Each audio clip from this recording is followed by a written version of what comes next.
Motion sensors. They might be the newest tool to combat the opioid epidemic, but how well do they work and will people actually use them? So researchers have come up with a variety of tools to help with the opioid epidemic, some more barbaric and less humane than others. So for example, one of the most commonly used methods is just blue lights in restrooms.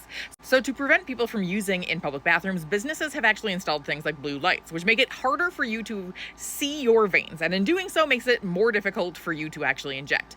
Now, does this actually work? Seemingly no. So people are not deterred by this. If you ask people, have these blue lights actually stopped you? They say no. And in fact, what it typically tends to do is just makes it more dangerous for them to inject. So as a harm reduction strategy, yeah, this one is decently terrible. It actually makes it more dangerous for people and does not prevent drug use in the first place. So some people have looked at more humane options, like things like motion sensors. Now you might be like, okay, but I already know how terrible motion sensors are in places like bathrooms. Like if you've ever stood in front of a sink and then just kind of like jazz hand to try to make it go and it never works, yeah, you know exactly how terrible motion sensors can be. But in this case, these are relatively advanced motion sensors. So they have a motion sensor that's attached to the door. So as soon as somebody enters the stall, the motion sensor will be activated. And then there's a separate motion sensor that's in a different location. And this motion sensor is actually relatively accurate. These are set up not just for the large motions, so getting up, sitting down, things like that, but also for things like using your phone, so those smaller motions, but also respiration. So you're actually able to see if somebody is breathing or not. So basically the goal of this piece of equipment is to warn people when somebody is in a bathroom for a long period of time and has not moved. So on its face, this piece of equipment is actually pretty good. It can show when somebody's in a room, when they are respirating or not, so when they stop breathing, and it can alert staff to go and prevent an overdose. So they might have Narcan available and they'll be able to go in and actually stop somebody if they're overdosing on things like opioids. But as always, there's going to be a couple issues with this. The biggest one being the businesses themselves. So you have to pay kind of like a flat fee of $2,000 to actually get this installed, and then you have an annual fee of $500. You're asking businesses to basically pay money to prevent people from overdosing, even though we know that businesses do not like people using drugs in their restrooms in the first place. So you have to get businesses to like be on board with kind of like not really allowing, but in a way allowing people to use in their bathrooms just so that they can actually prevent overdoses when they occur. But then you have the staff side. You are having employees basically being warned that somebody is overdosing. Now, if you are an employee in like a Starbucks and somebody's overdosing in your bathroom, do you feel like you are okay knowing what to do in this situation?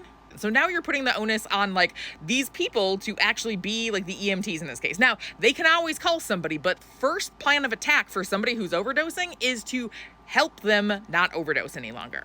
So this is one of these types of scenarios where people are like, yeah, on principle, I am for this idea, but like based on feasibility in my everyday life, I see some severe problems with being able to implement this.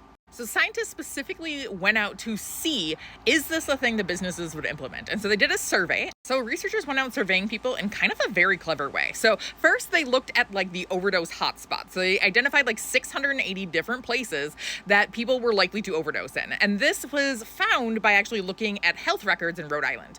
And then they narrowed it down to those spots. And then they found those spots that were businesses. So spots that were like restaurants and things like that, and not like housing, because hotels are not great for this type of motion detection. Like, I'm not sure that people would want motion detection in their hotel room, but that's a separate ethical question there. But so they went to businesses like places like restaurants and bars, and then they basically gave them a survey and said, we'll pay you $20. We're just going to ask you questions about this hypothetical piece of equipment that you could potentially get. So when asking about their willingness to actually have this type of technology in their bathrooms, what you saw is that about 2/3 of people were like, yeah, that could be feasible here. Not only did they think it was feasible, but a lot of people were actually willing to participate in things like pilot studies. So what we saw is that 57% of people said, yeah, sure, I will install this in one of my bathrooms and see if it works. Now, they did express concern about like a lack of training. So what they wanted is that people to have appropriate training in this type of thing, because they said that they were not really feeling comfortable with their ability to deal with things like overdoses right now. Like, we know that this is happening in places like restaurants. Like, if you've ever been in a Starbucks, you know what their restaurant policies are because of reasons like this. And so they said, we need more training in general, but if we had this, at least it would take some of the like worry out of it. Like, people are not necessarily having to go in and check restrooms as often. People are not necessarily having to like watch to see when somebody's coming in and going out. Like in this case, it is just a warning bell that rings that basically tells you, yes, you should go check that now. We see that this technology has actually saved lives. So this could be a new way of imagining things that's not focused on like punishing people. So not, no, you can't inject the same way because we're just trying to prevent you from doing this, which yes, we would all love people to not be injecting in restrooms. Like that is not a thing that people really enjoy doing. But in this case, instead of penalizing them but potentially making it more dangerous, they are doing things that make it less dangerous for the people who are using. In this case, we're using technology to hopefully prevent deaths instead of just stigmatizing things like addiction even more.